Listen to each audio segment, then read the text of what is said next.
Are single-family homes an inflation hedge asset? Unfortunately, no. At least in the United States, where property taxes do exist, unlike some other jurisdictions, like, for example, Sweden, where property taxes are de minimis, in which case owning land perhaps truly is a pure inflation hedge asset, akin to owning a commodity. But here in the United States, that is not the case.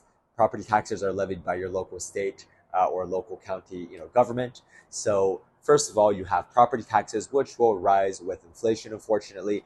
And keep in mind, even though you own a house and you don't have to pay for example, common charges that might inflate, you still have to pay for service providers. And as wages increase, those costs will increase as well. And most importantly, home insurance. For example, in a jurisdiction like Miami here, home insurance is very expensive for a single family home. You have to cover the entire exterior and flood hazard insurance by yourself. It can be well over 1% of the market value per annum.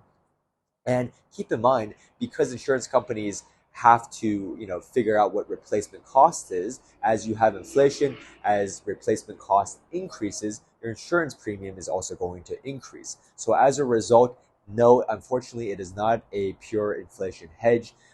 Rising costs do negatively affect the carrying costs associated with a single family house, even though you have less to deal with in terms of like a board where expenses might be totally out of your control, perhaps. And keep in mind, pricing is very important as well. So the single family home market in some locales, for example, Miami, is extremely heated. So, you take a look, something on the waterfront could easily be 20 mil minimum to purchase. And you have to compare it vis-a-vis the other options. So perhaps, it is very inflated, for example, versus a condominium, like a penthouse condo, infinity views, beautiful view we have here in Miami today, by the way. You can get it for significantly less. So you have to consider the pros and cons, see what's worthwhile, and of course, never overpay, because that's the most important thing, is your entry price in real estate investing. We hope you found this helpful. Remember to also save on closing costs when you buy or sell. Broker commissions are the biggest component, 6% when you sell. That's almost a third of your home equity. You can save all 6% in broker commission with a Hauseit agent-assisted FSBO listing.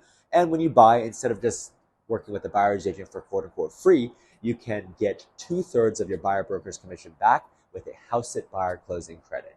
My name is Chris at Hauseit, and I hope to see you on the next one.